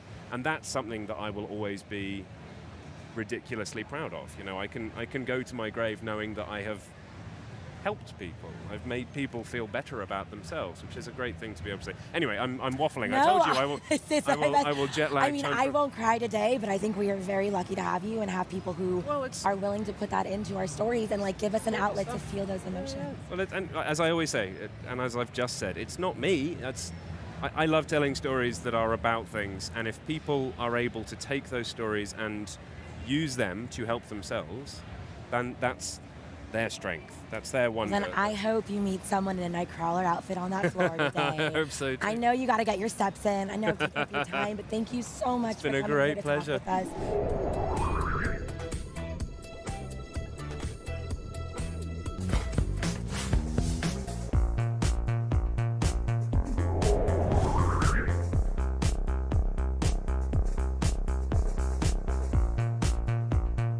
What's up, Marvelites? Langston Belton here for Marvel at New York City Comic Con, and I am standing on hallowed ground. That's right, y'all. I'm standing at the entrance to Artist Alley, the spot where you get to meet all of your favorite illustrators, pencilers, inkers, all that cool stuff behind your favorite Marvel characters. I'm not going to waste any more time talking. Let's find out what's happening in Artist Alley. What's up, y'all? I'm here with the amazing Jim Zub. Jim, how are you, my friend? Doing amazing. It's New York Comic Con. Of course I'm awesome. I love New York Comic Con. So excited to be back. It's been so long, so I'm just walking around like the happiest Irishman in the world, meeting all of my good friends at Marvel and everyone, so it's been awesome. I'm very, very good, thank you. I'm in New York, so how could I not be? I'm so happy to be here. So happy. For all the folks out there that are aspiring artists that want to do this, what's a lesson that you've learned that you feel is invaluable for all the aspiring artists out there? You have to make work that people think is worth paying for before you'll get paid to do it. So make your own independent stories, make your own stuff, and make the kind of stories that would excite you as a comic reader, and then you're gonna find an audience that's gonna be into the same kinds of things. Can't draw to save my own life. So the first thing is that if you do want to get into comics and you can't draw, there is a path for you. We always need writers. It's really important.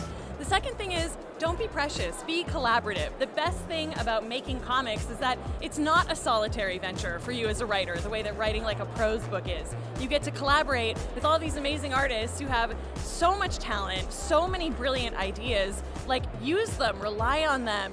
I 100% believe that drawing is a skill and not a talent. So when people come up like, oh, you're so talented, it's not true. It's the work that you put in, and you can really get better by practicing. And we did a couple of live streams together where we taught people how to draw Spider-Man and characters like that. And I've had lots of people come up to me at the booth who watch those live streams, who've really started following along. And as long as they get that one message that if they want to improve at art, if they practice, they'll get there. It's my favorite thing about art, you know, like I find something difficult to draw, fill up a sketchbook with it, and I'll be better at that. And I genuinely believe that everyone can do that.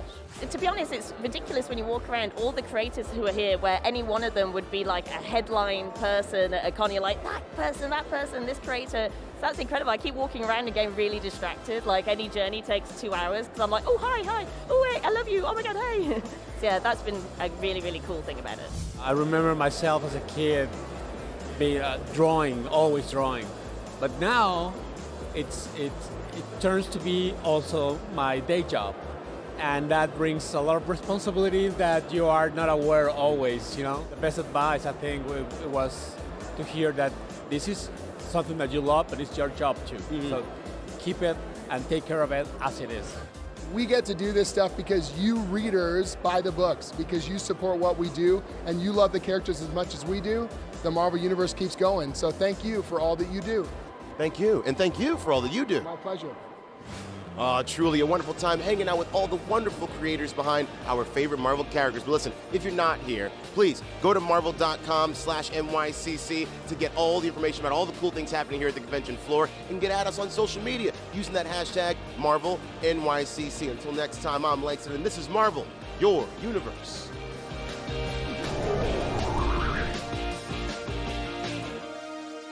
Welcome to Marvel Unlimited. Explore the Marvel Universe. The characters you know. The stories you love. All for a low price. All in one place. All at your fingertips. This is Marvel Unlimited.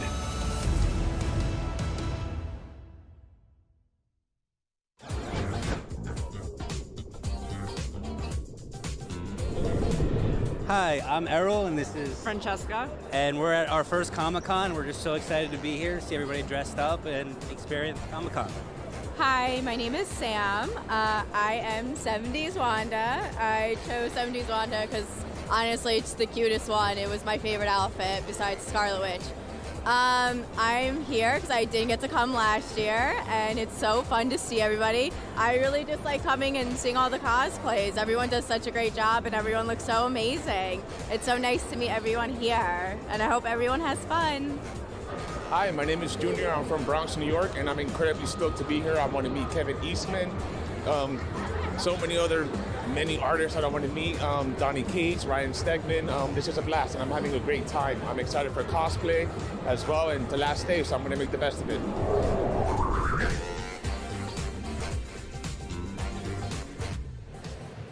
Welcome back to Marvel Live, presented by Target. We are here in the Marvel Lounge. It's presented by Target, and we are welcoming you. There you see that wonderful shot of the Marvel booth up here. That's right. Woo. Behind those walls, there are three. Yes, three hosts. Beautiful people. There's three. Three of There's a us. Langston. There's Ray. And hi, I'm Angelique. Angelique. I just had tears in my eyes because she was here. Oh, That's how I feel every time. I missed you too. This is our first time on the couch. I know, it's true. Welcome. Hi. How you I doing? feel like we haven't been on the couch together the whole con. We've been on the stage, though. We've been on the We have a stage. lot of Yeah. time on stage. Yeah. It's But been not fantastic. sadly, not everyone is here. No, Sadly, that's not true. everyone could join the wonderful energies. But if Some you're are out there, we know you are. Still, get at us. There's one day left, but get at us on social media using that hashtag NYCC. Get at us at Marvel. We're on Twitch. We're on Facebook. We're on Twitter. We're on YouTube. We're on IG. We're all over the place. And today's last day, of course. But you can still go to marvel.com/NYCC to get all the information about all the cool things that have happened here at New York Comic Con 2022. Yes, and of course we have our own hashtag Marvel NYCC, which has all of the updates for everything that we've been doing, and you can see how all of our fans have been interacting with us throughout the weekend as well. Yeah. But I hear that we had an absolutely amazing panel, and we may have one of the panelists here with us right now. No, not exactly the panelist, but the host of the panel. just saying. Yeah. And I could talk about it, but we could have you talk about it since you were there in person. Yes, please. This morning we had our, officially the 10th Women of Marvel panel here at New York Comic Con. We had an incredible panel. Lauren Bissam, Dr. Eve Ewing. We had Dr. Stephanie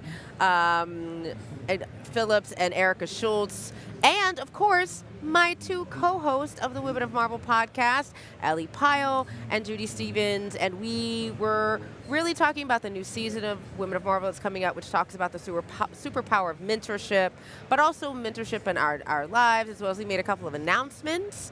Announced T.D. Howard's new book that is going to be all about Betsy Braddock, Captain Britain. That's number one.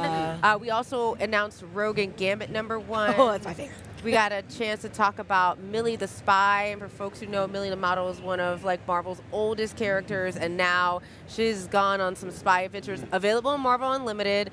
And we talked a lot about the other really cool Marvel Unlimited and Infinity Comics works that's coming out, including the Test Kitchen.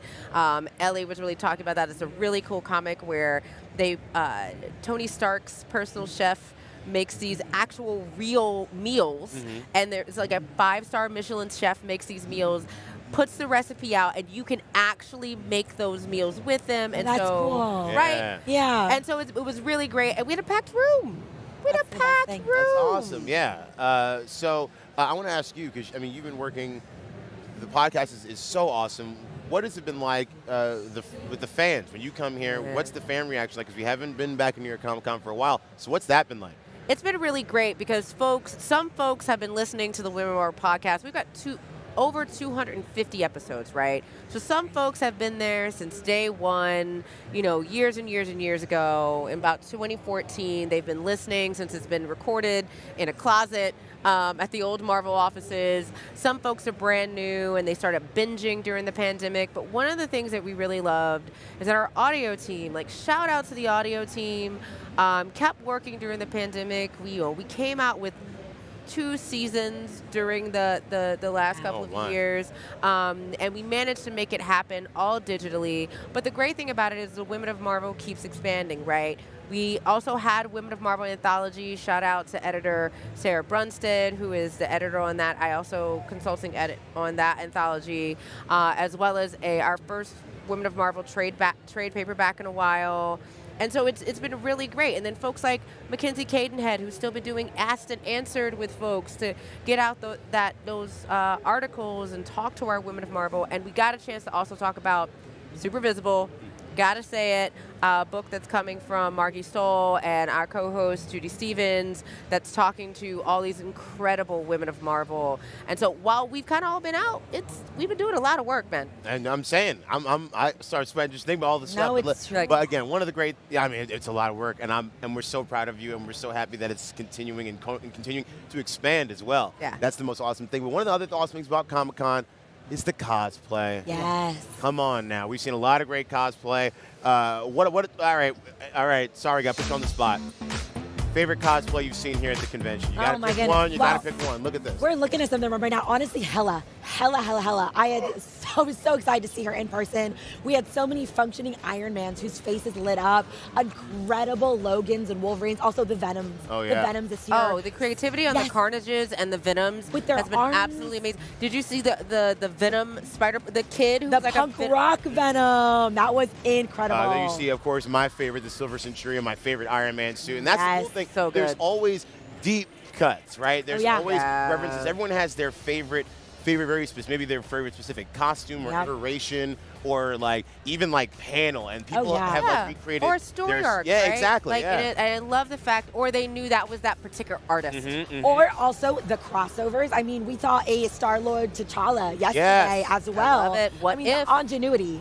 If you're right. We had a samurai Moon Knight that was in the Marvel Becoming Cosplay competition, which was incredible. The winner, of course, was a mind-blowing Khonshu from Marvel Studios' Moon Knight. Oh, but we did have a runner-up who was medieval Doctor Strange. Medieval Doctor Strange. Yes, and the detail on that costume, it's so cool seeing the video and seeing the pictures, but the detail on that medieval Doctor Strange, you could tell the time and the energy and the little pieces here and there. They're really same thing with our Scarlet Witch and Doctor Strange that was at the cosplay contest hands yesterday. that came up. That was behind. One of the sickest things I've ever seen. Look, that's also my favorite part of that movie. So I also wish I had that many hands in real life. I could get so much It'd be done. great. My goodness. Think of all. I shout out to all the taskmasters, but special shout out to all of the people who had metal arms.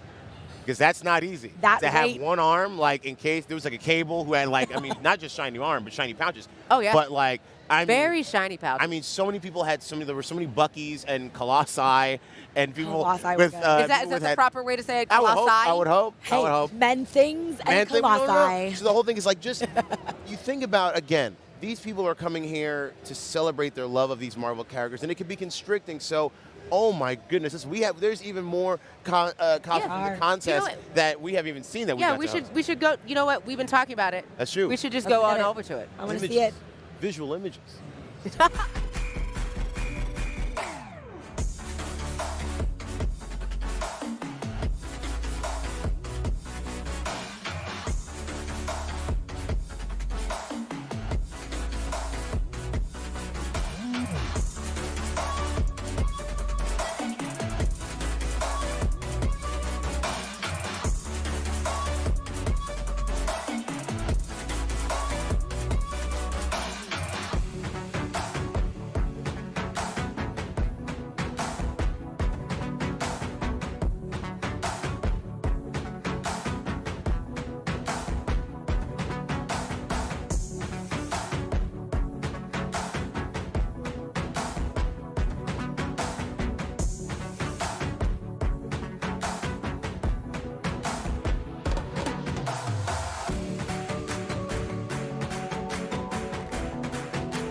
What if I told you we had a comic book where the Spiders-Man and the X-Men's were all together?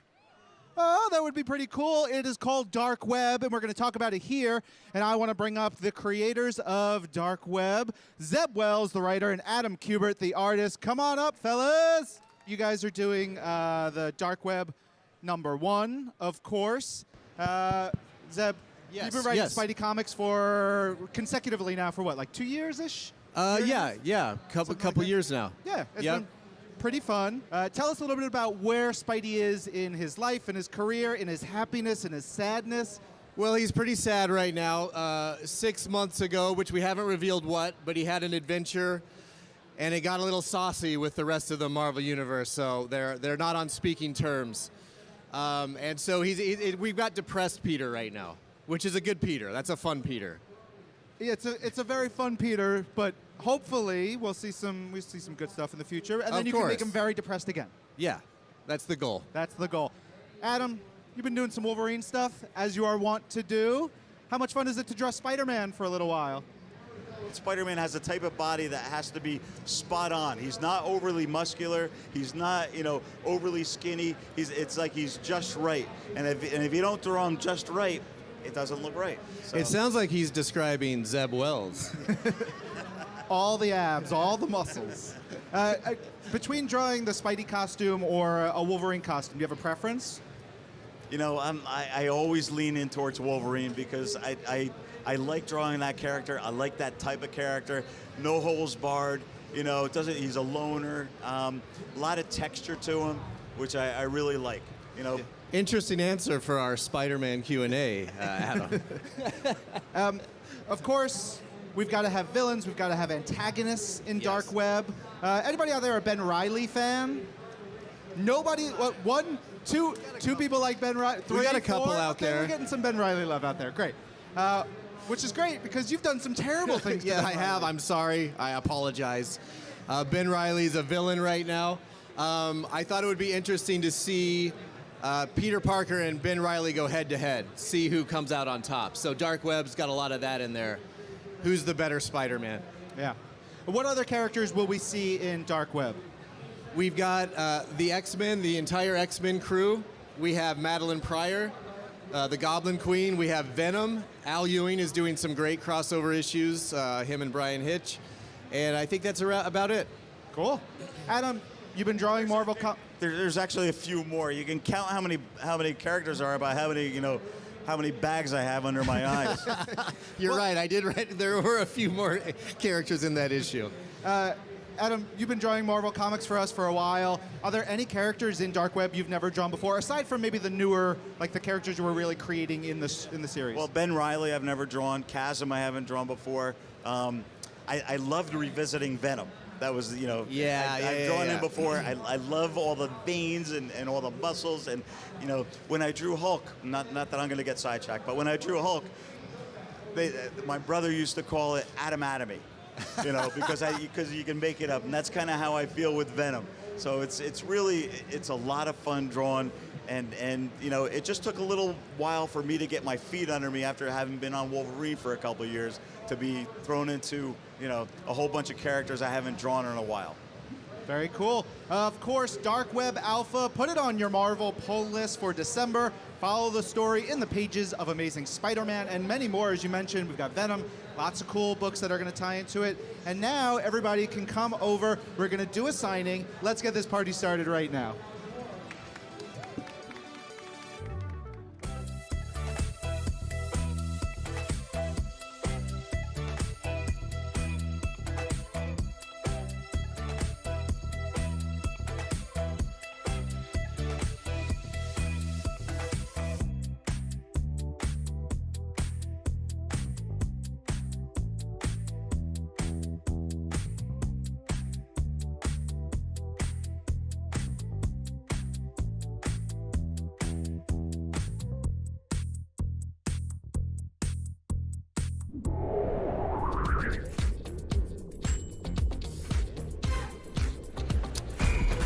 Man, that is absolutely amazing. We had some incredible fans out there.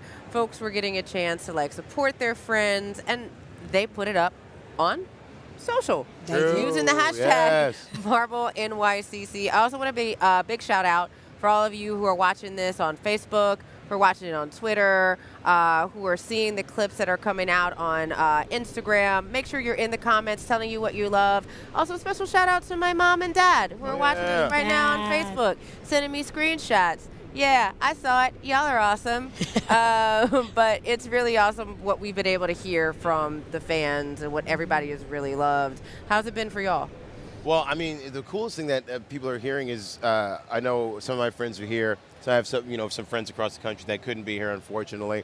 And all they're telling them is that, like, it's live and that it's real and that it's packed and that it's exciting and they wish they were here. And it's like, I think, again, this whole thing does not happen without the fans. It doesn't happen without the nerds, without the geeks coming out here and celebrating all the cool things they love. So I think that's been the cool thing. It's like Comic-Con doesn't just happen here at the convention center or in San Diego. It's global.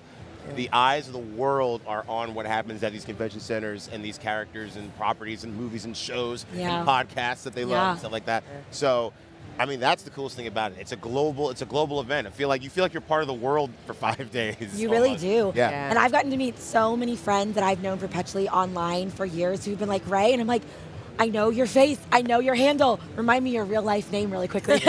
And I even had this one friend who I met very recently on the first day of con. He had come here from Helsinki. He had to leave his family over there. And he was here all 4 days. And he was having an incredible time just running around. He had like an America Chavez cosplay on. He was having the most fun. So to be able to connect with those people and hear how much this means to them has been everything. But also, you know, I did get to talk with them. I got to go out on the street, as we say, and I got to go out into the Crystal Palace here at New York Comic Con and speak with them one-on-one. So let's hear about what all those other fans who attended have to say.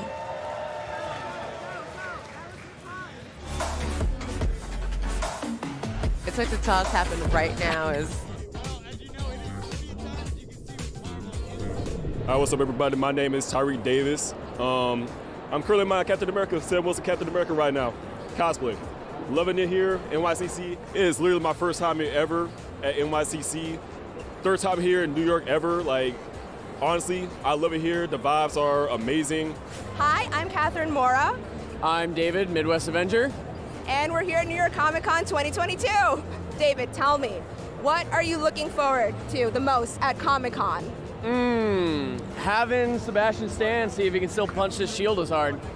Hi, my name's Niall, like the river in Egypt, and this is my 10th anniversary of Comic-Con. My first Comic-Con was 10 years ago, and since I came, I've always come back.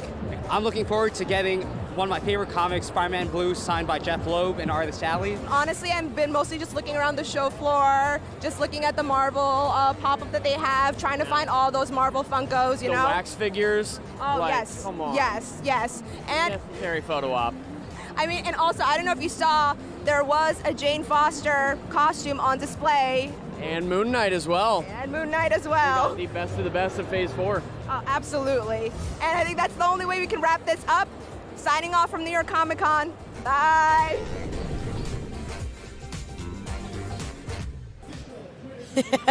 My goodness. Like I said, I had so much fun talking with all of these fans and amazing cosplay. And listen, I want to give a precious shout out to our Logan in there. Maybe Logan straight out of the shower. His hair wasn't styled yet, but he had some amazing claws you didn't get to see on camera. Because we were like, who's that man in the white tank top? I mean, look, that with confidence. I also want to say a sincere thank you to our friends at Target for sponsoring this entire weekend here at the Marvel booth of Marvel Live. Thank you. Also, Bullseye. for giving us the best mascot for the weekend we could ask for. Indeed. Right, and of course, this whole booth, this whole thing, this whole experience is pretty much thanks to you. So, I mean, Thanks to you, and thanks to the massive crew that we have. So many. My goodness. Look at Crew. that. I was going to say, this booth has not come together without the incredible crew that's been helping us, with fans, questions, all the information that fans need here at the con. Thank you. Yeah, they're fun. We're having a great time. Love it. I love it. Well, sadly, our friends. No. it might be time. I don't want it. It is. No one wants to, Goodbye. but we My have voice to. wants to, but we physically don't want to. We do have to say goodbye. It has been an honor and a pleasure, of course, always bringing you all the cool sights and sounds here from New York Comic Con at the Marvel booth. Thank you for watching. For one last time, I'm Langston. I'm Ray. I'm Angelique. And this is Marvel. Your universe. Thank you for watching, y'all. Bye, y'all.